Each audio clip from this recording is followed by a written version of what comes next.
Nah, tema yang saya mau bagikan pagi hari ini adalah Rejoice in hope, be patient in tribulation. Ya, atau bersukacitalah dalam pengharapan, bersabarlah dalam kesesakan. Nah, bukankah ini sesuatu yang sepertinya bertolak belakang? Pada saat kita sedang mengalami kesesakan, bagaimana caranya kita bisa tetap bersukacita?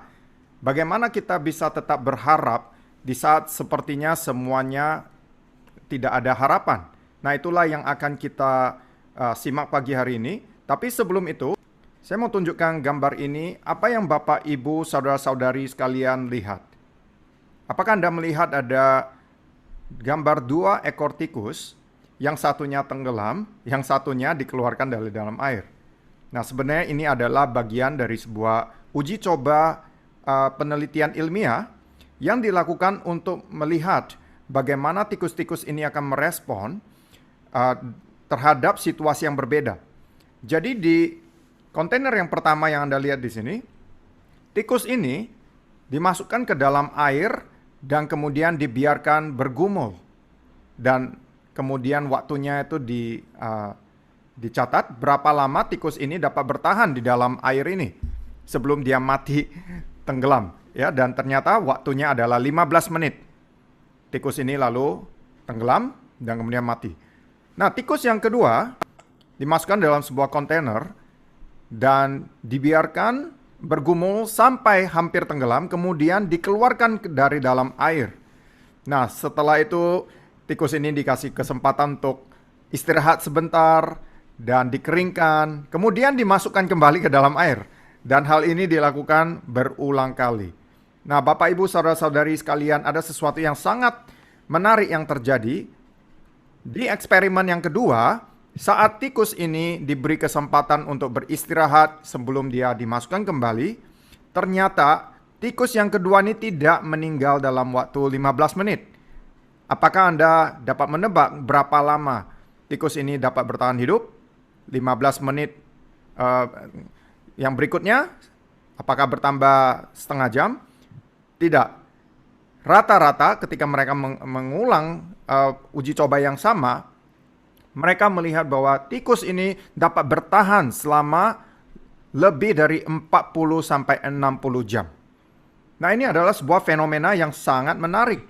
Ini bukan suatu kesalahan, ini adalah sesuatu yang benar-benar teruji secara ilmiah.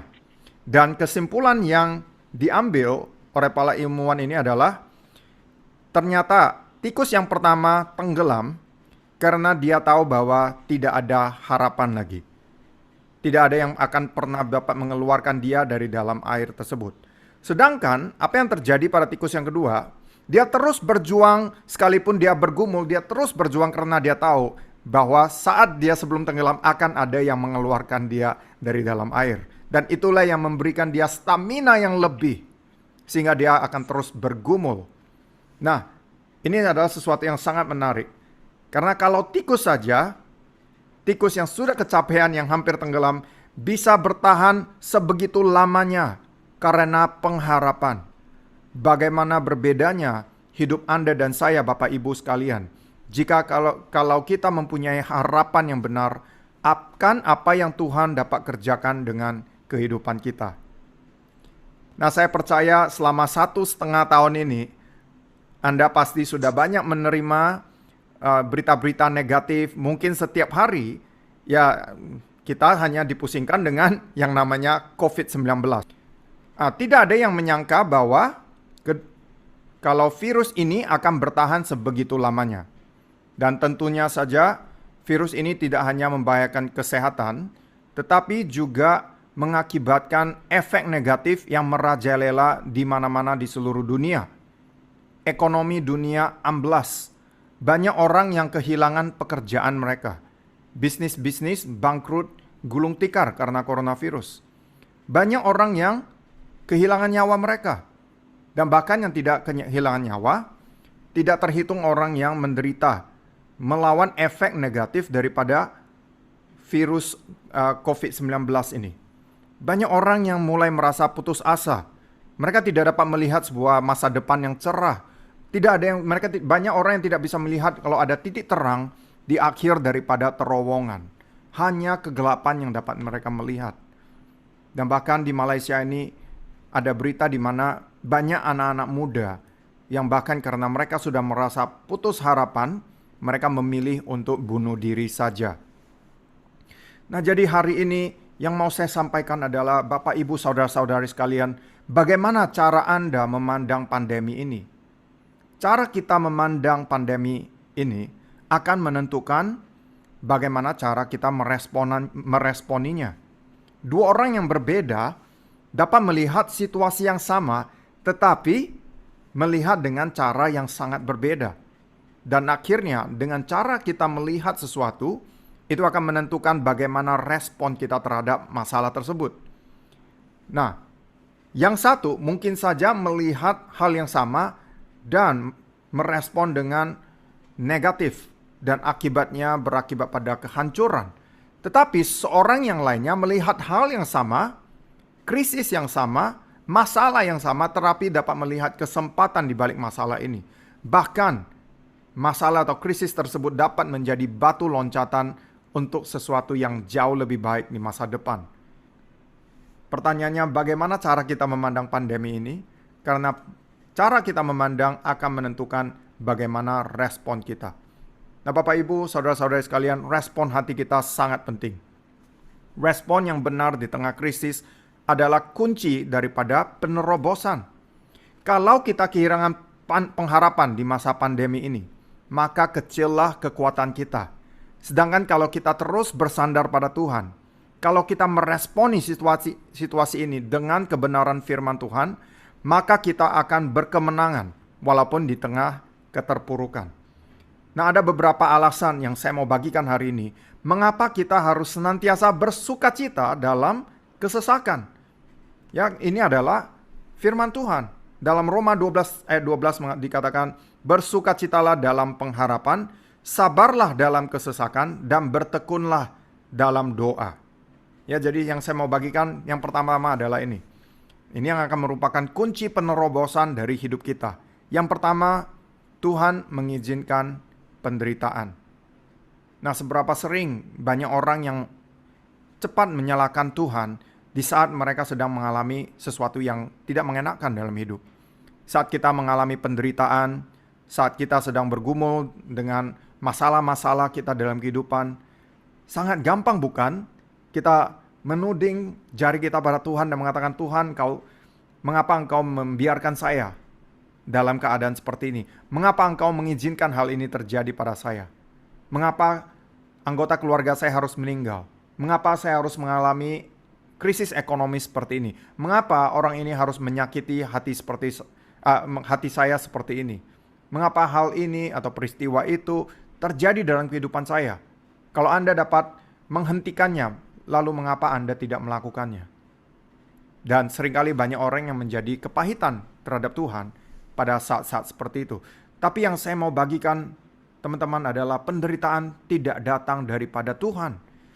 Tuhan hanya mengizinkannya terjadi bukan untuk menghancurkan kita. Tetapi kebalikannya, hal itu dilakukannya untuk kebaikan kita. Roma 8, saya bacakan. Kita tahu sekarang di ayat yang ke-28, kita tahu sekarang bahwa Allah turut bekerja dalam segala sesuatu untuk mendatangkan kebaikan bagi mereka yang mengasihi Dia, yaitu bagi mereka yang terpanggil sesuai dengan rencana Allah. Nah, Bapak, Ibu, Saudara-saudari sekalian, ini boleh kita jadikan ayat kunci, ayat pedoman dalam kehidupan kita. Dikatakan di sini bahwa Allah turut bekerja dalam segala sesuatu. Segala sesuatu itu termasuk bukan hanya yang baik-baik, tapi juga termasuk yang hal-hal yang tidak baik, yang kelihatannya sepertinya negatif, hal-hal yang kelihatannya seperti adalah suatu kesalahan. Apakah Tuhan tetap bekerja dalam situasi seperti itu? Jawabannya adalah iya. Tuhan mengerjakan segala sesuatu untuk mendatangkan kebaikan bagi kita yang mengasihi Dia. Nah, saya mau bagikan kisah dari seorang tokoh Alkitab yang namanya Yusuf. Tentu saja kita semua sudah sering mendengar cerita tentang Yusuf. Yusuf adalah seorang anak muda yang punya pengharapan akan masa depan yang cerah karena Tuhan memberi dia sebuah visi saat dia berumur 17 tahun. Dia diberikan visi akan bahwa dia akan diangkat Tuhan, dia akan dipromosikan menjadi seorang pemimpin. Dalam mimpinya dia melihat bahwa saudara-saudaranya semuanya tersungkur di hadapannya dan Tuhan akan mengangkat dia. Tapi apa yang terjadi pada Yusuf? Bukannya Yusuf diangkat, bukannya dia dipromosikan, bahkan yang kebalikannya yang terjadi. Yusuf dilemparkan ke dalam liang, dia dijual menjadi seorang budak, dan dia kehilangan semua haknya sebagai anak dalam rumah bapaknya. Segala sesuatu yang dia nikmati selama itu hilang dalam waktu semalam, begitu saja. Tapi kita tahu akhir daripada cerita Yusuf, bukan? Yusuf akhirnya diangkat Tuhan, dipromosikan menjadi seorang perdana menteri.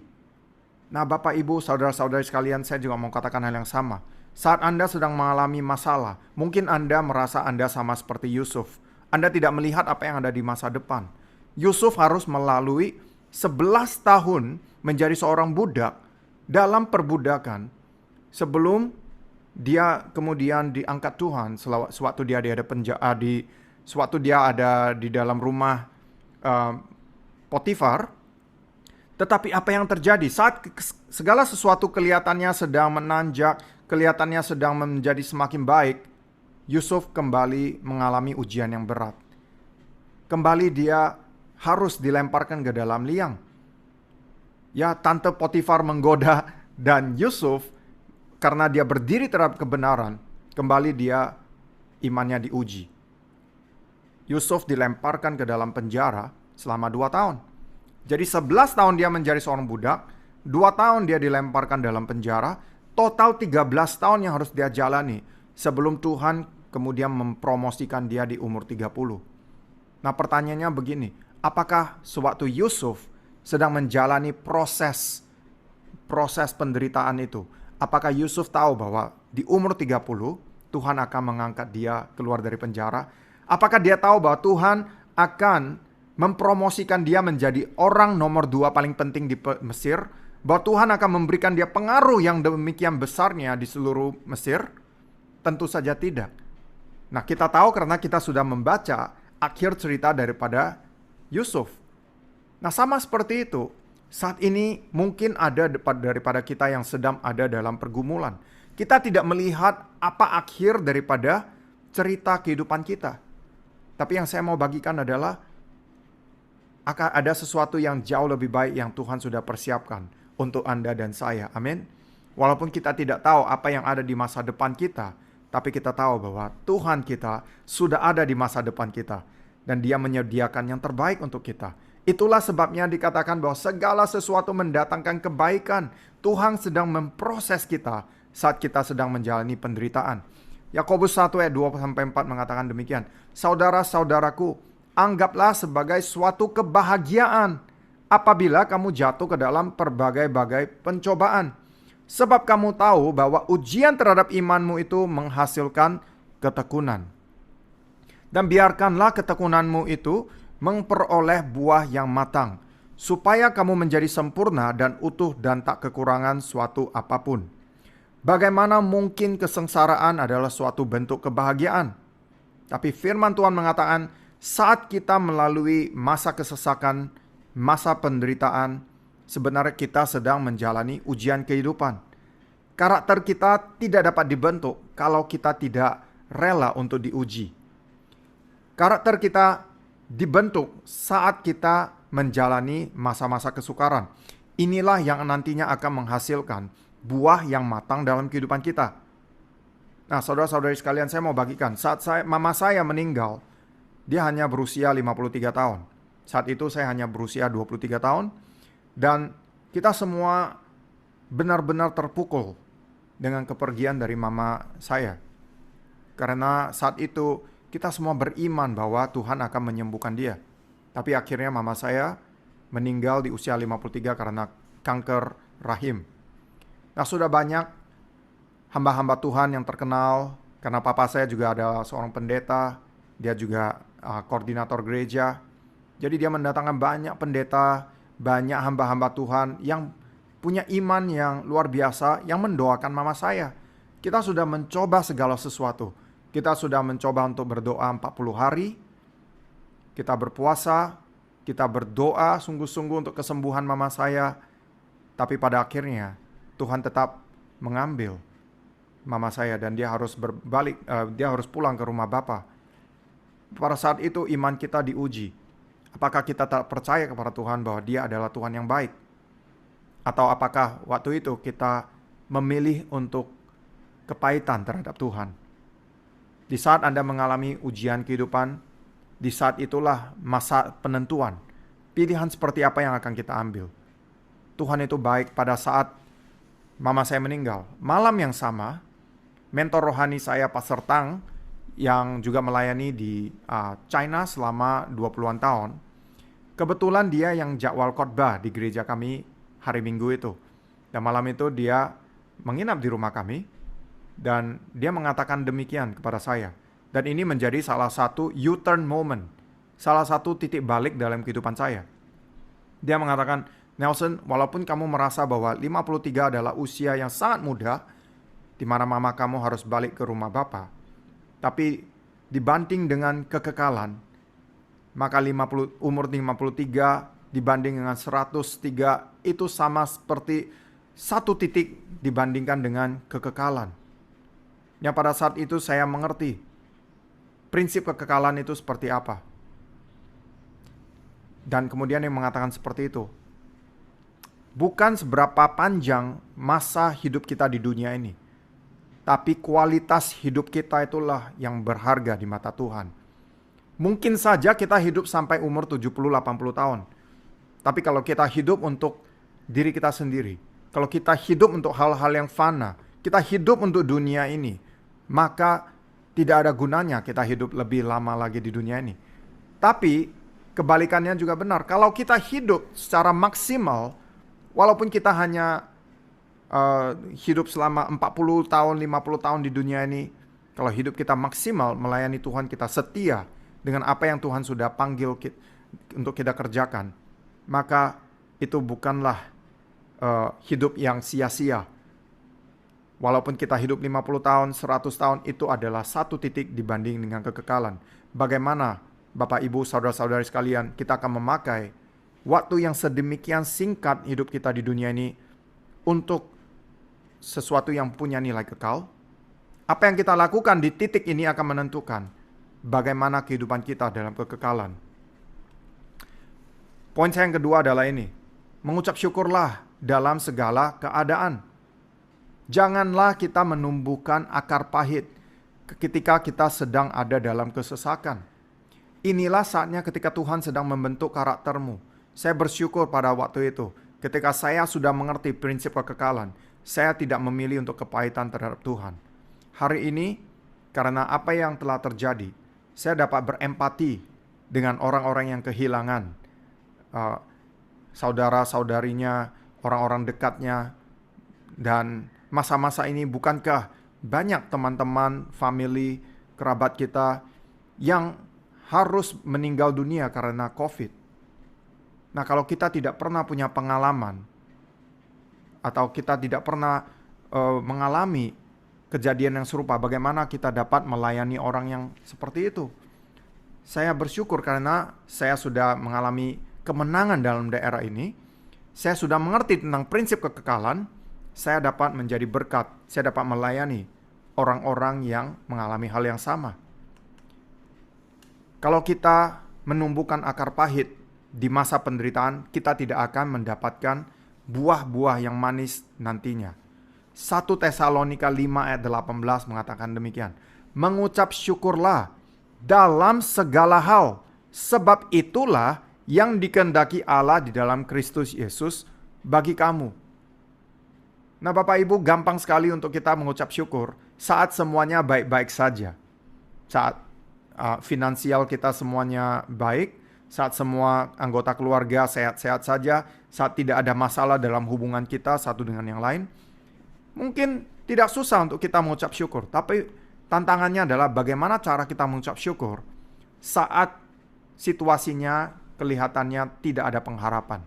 Ketika kita mengalami penderitaan yang berat, bagaimana kita dapat tetap mengucap syukur? Nah, itulah yang menjadi our living sacrifice. Itulah yang menjadi persembahan kita yang hidup di hadapan Tuhan.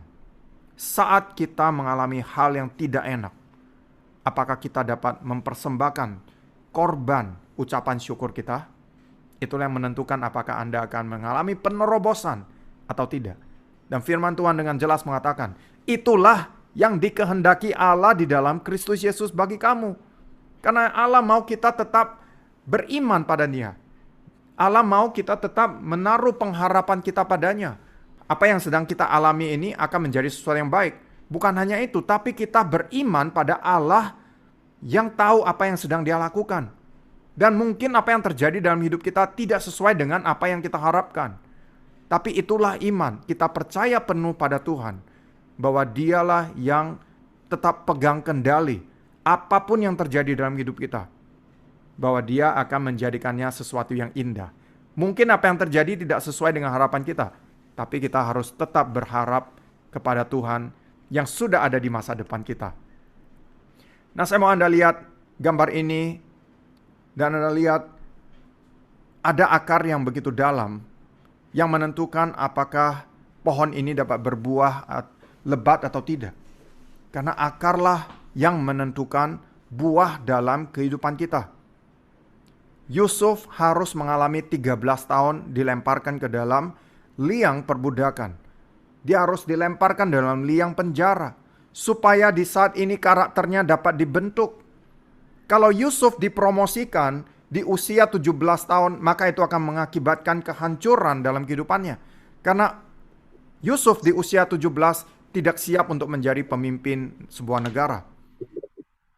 Tuhan harus memproses karakter Yusuf sehingga di akhir daripada usianya yang ke-30, dia siap untuk menjadi seorang pemimpin. Jadi akar inilah yang akan menentukan buah dalam kehidupan kita. Seringkali Tuhan lebih mengutamakan apa yang terjadi di dalam diri kita daripada apa yang sedang terjadi pada kita. Nah, kita ingin Tuhan mengubah kondisi kita, bukan? Seringkali kita mau Tuhan mengambil situasi yang negatif dalam hidup kita, bukan? Tapi maukah pagi hari ini, Bapak, Ibu, Saudara-saudari sekalian, seperti Yusuf, kita berserah penuh kepada Tuhan, kita membiarkan Tuhan bekerja dalam hidup kita, mengubahkan hati kita, mengubahkan karakter kita, supaya kita dapat menjadi orang seperti apa yang Dia inginkan. Supaya karakter kita menjadi serupa dengan Kristus. Karena Tuhan jauh lebih tertarik dengan karaktermu daripada kenyamanan hidupmu. Nah, mungkin ada orang yang dalam kehidupan ini menyakiti hatimu.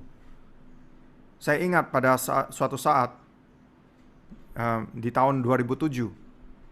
Saat itu saya dikhianati oleh seorang yang sangat dekat dengan saya, seorang teman yang sangat dekat. Saya merasa seperti ada orang yang menikam hati saya berulang kali. Dan saya begitu depresi sehingga 3 hari saya tidak dapat makan, saya tidak bisa bangun dari tempat tidur saya. Saya hanya tergeletak di sana. Dan dosa orang ini, apa yang dia lakukan terhadap saya itu terus terngiang-ngiang dalam pikiran saya. Dan bahkan tidak dapat dipungkiri pada saat itu, iblis membisikkan, "Nelson, mengapa kamu tidak mengakhiri saja penderitaanmu ini?" Saya waktu itu tinggal di kondominium, dan ada pikiran untuk saya mengakhiri saja depresinya dengan meloncat dan mengakhiri semua penderitaan saya. Tapi pada saat itu saya tahu bahwa ini bukan pikiran dari Allah. Ini adalah pikiran yang ditanamkan oleh si iblis. Saya menengking suara itu, tetapi saya tidak bisa keluar daripada penderitaan yang sedang menyiksa saya. Kayak saya merasa begitu kesakitan. Karena semakin dekat orang itu terhadap kita, makin semakin sakitlah hati kita. Bukankah begitu? Saya percaya Anda pernah disakiti oleh seseorang yang dekat dengan Anda. Dan mungkin Anda faham apa yang sedang saya katakan ini. Dan rasanya seperti saya mau menyerah saja. Rasanya seperti saya mau membenci orang ini dan tidak mau punya hubungan apa-apapun dengan orang ini lagi. Dan itu yang biasanya terjadi saat kita dikhianati oleh orang yang dekat dengan kita. Tapi saya ingat pada saat itu apa yang terjadi di hari Minggu. Saya ingat itu adalah Minggu pagi seperti ini. Roh Kudus berbicara kepada saya dengan sangat jelas. Nah, seringkali Roh Kudus berbicara kepada kita bukan dengan suara yang audible, tapi dengan suara yang lembut dalam hati kita. Dan saat itu dia berkata, "Nelson, ingatkah kamu apa yang telah kamu pernah perbuat?" Lalu pada saat itu seperti tayangan slideshow, saya melihat dengan cepat semua dosa-dosa saya yang pernah saya lakukan. Ya, kehidupan saya yang lama itu terbersit dalam mata saya. Ya, seperti slideshow dengan cepat begitu. Dan saya merasa, wow, Tuhan, saya ini orang yang begitu berdosa. Saya orang yang tidak layak. Dan saya disadarkan seberapa besar dosa yang telah Tuhan ampuni dalam hidup saya. Dan saat itu suara itu kembali bertanya, "Saya sudah mengampuni kamu dari semua dosa-dosa ini. Saat ini anakku, maukah engkau melakukan hal yang sama terhadap orang ini?" Pada saat itu saya memilih untuk mengampuni. Lalu saya menelpon orang ini. Saya mengatakan, "Saya mau mengampunimu." Pada saat saya mengatakan saya mau mengampunimu, pada saat itulah saya merasakan sebuah penerobosan yang terjadi. Saya merasa ada suatu kasih yang begitu besar yang melanda hati saya. Saya merasa seperti ada seorang yang menuangkan cairan panas di atas kepala saya, dan itu turun kepada seluruh tubuh saya, sekujur tubuh saya. Saya merasakan kasih agape Tuhan yang tidak pernah saya rasakan sebelumnya. Saya merasakan Tuhan itu Tuhan yang begitu baik. Dia begitu mengasihi kita. Dan hal itu terjadi di momen di mana saya memilih untuk melepaskan pengampunan. Dan inilah kebenarannya, Bapak Ibu, teman-teman sekalian. Orang yang paling menyakitimu seringkali juga adalah orang yang sama yang Tuhan pakai untuk membentuk karaktermu. Hari ini jauh lebih gampang untuk saya mengampuni seorang yang menyakiti saya. Saya dalam perjalanan bisnis ini sudah seringkali dibohong oleh penipu-penipu. Ya, orang-orang yang mengatakan bahwa dia adalah seorang saudara seiman, tapi ternyata ujung-ujungnya punya maksud untuk menipu duit kami. Saya sudah mengalami hal-hal seperti itu berulang kali. Tapi karena saya sudah mengalami penerobosan dalam area pengampunan, saya dapat melepaskan pengampunan dengan jauh lebih gampangnya di masa depan. Itu karena Tuhan sudah memproses karakterku. Nah, bagaimana dengan Anda? Apakah ada orang yang menyakitimu? Saudara Yusuf juga Tuhan pakai untuk membentuk karakternya. Bagaimana denganmu, teman-teman sekalian? Siapa yang sedang Tuhan pakai saat ini dalam kehidupanmu untuk membentuk karaktermu? Ini poin saya yang terakhir. Luka dan penderitaanmu yang paling dalam, suatu hari kelak dapat menjadi pelayananmu yang terbesar. Buah dari kehidupan kita jauh lebih penting bagi Tuhan daripada semua karunia-karunia kita. Nah, ini adalah suatu kebenaran yang saya alami karena kita tidak dapat mengerti dalamnya penderitaan yang sedang orang lain alami kalau kita sendiri belum pernah mengalami hal yang sama. Saya tidak dapat mengerti sebegitu susahnya pengampunan itu dilepaskan kalau saya sendiri belum pernah disakiti orang. Saya tidak dapat merasakan sakitnya penderitaan kita kehilangan seorang yang dekat dengan kita kalau saya tidak pernah kehilangan mama saya. Kakak saya yang berusia 41 tahun beberapa tahun yang lalu juga meninggal dalam tidurnya.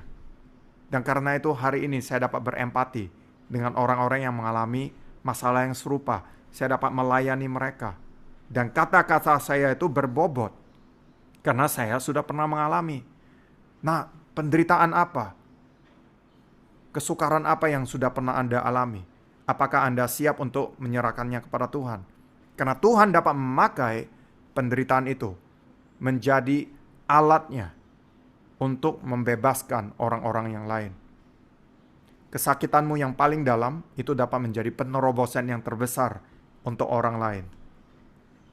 Matius 7 ayat 21-23 mengatakan, bukan setiap orang yang berseru kepadaku, Tuhan, Tuhan, akan masuk dalam kerajaan sorga, melainkan dia yang melakukan kehendak Bapakku yang di sorga. Pada hari terakhir, banyak orang yang akan berseru kepadaku, Tuhan, Tuhan, bukankah kami bernubuat demi namamu, dan mengadakan banyak mukjizat demi namamu juga? Pada waktu itulah aku akan berterus terang kepada mereka dan berkata, aku tidak pernah mengenal kamu, enyahlah daripadaku kamu sekalian pembuat kejahatan.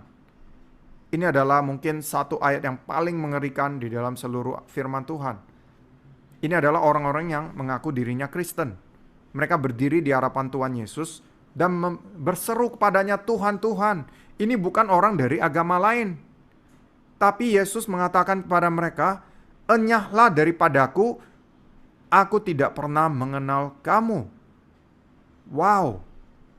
Jangan sampai teman-teman kita berakhir di hadapan Tuhan Yesus dan mendengar hal yang sama. Mungkin saja kita sibuk dengan pelayanan. Kita bernubuat dalam nama Yesus. Kita mengadakan banyak mukjizat dalam nama Tuhan Yesus. Kita mengusir setan, kita menyembuhkan orang sakit dalam nama Tuhan Yesus. Tapi dia sama sekali tidak impress dengan semua itu. Bukan hal-hal seperti ini yang membuat dia itu terkagum-kagum. Yang dia cari adalah buah dalam kehidupan kita. Yesus mengatakan dalam Matius 7, dari buahnya lah, dari buahnya lah kamu akan mengenal pohonnya. Buah-buah seperti apa yang Yesus katakan? Galatia 5 ayat 22-23, buah roh ialah kasih, sukacita, damai sejahtera, kesabaran, kemurahan, kebaikan, kesetiaan, kelemah lembutan, penguasaan diri. Tidak ada hukum yang menentang hal-hal itu. Pada akhir kehidupan kita, Bapak, Ibu, saudara-saudari sekalian, inilah yang paling penting. Apakah buah-buah ini kelihatan dalam hidupmu? Bukan seberapa hebatnya karunia yang Anda miliki. Bukan seberapa besarnya pelayanan Anda saat ini.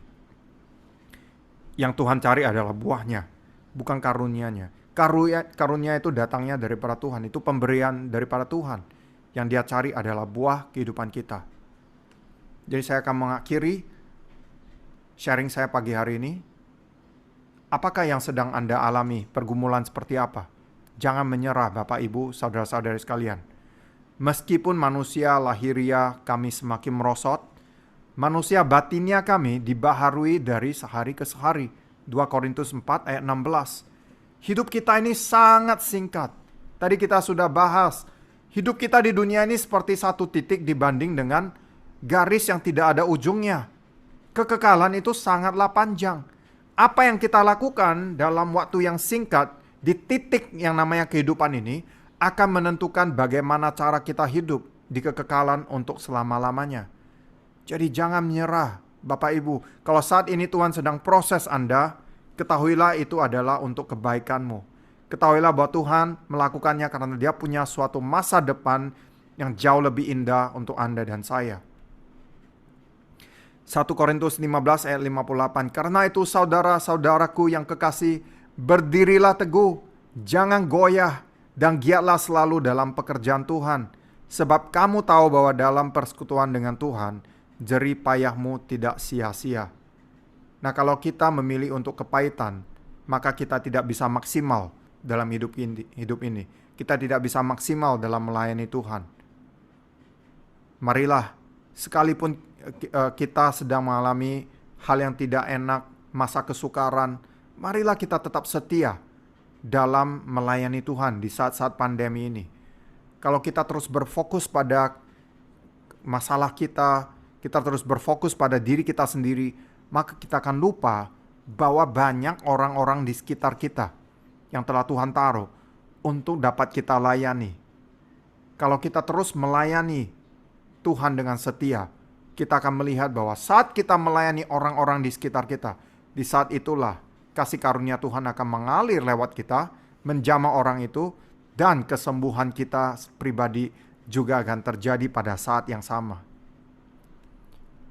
Nah, pertanyaan saya yang terakhir pada kita semua adalah bagaimana Anda akan meresponi firman Tuhan hari ini? Apakah kita mau taat dengan firman Tuhan, berserah penuh kepadanya, dan tetap melayaninya dengan sukacita. Mungkin walaupun Anda saat ini sedang ada dalam pergumulan.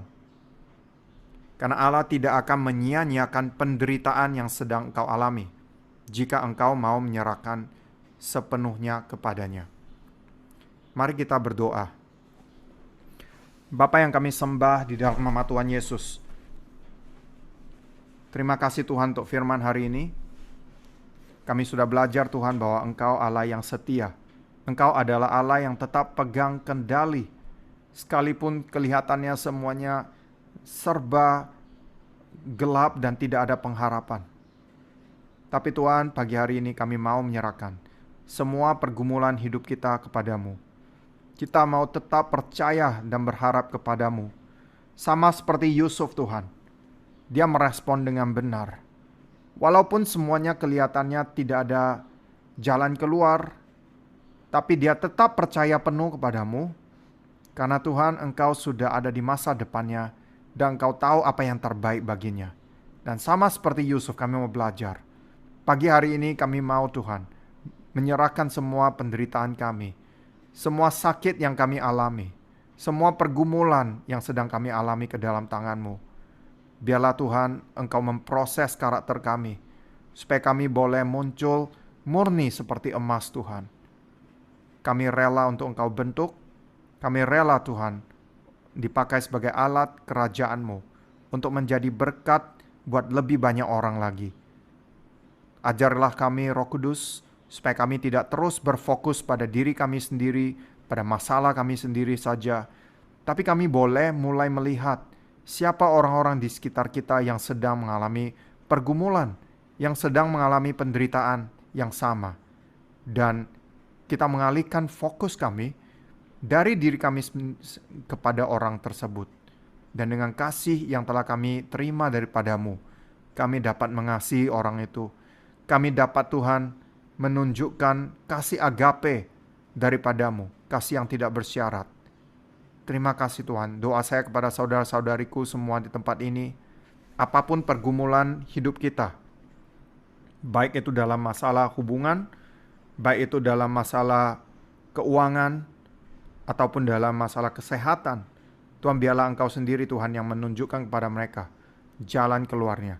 Biarlah Engkau Tuhan yang memberikan damai sejahtera dalam hati mereka, yang melebihi segala sesuatu yang dapat kami pikirkan atau yang dapat kami minta Tuhan. Terima kasih Tuhan, kami menyerahkan waktu kami selanjutnya pagi hari ini ke dalam tangan-Mu.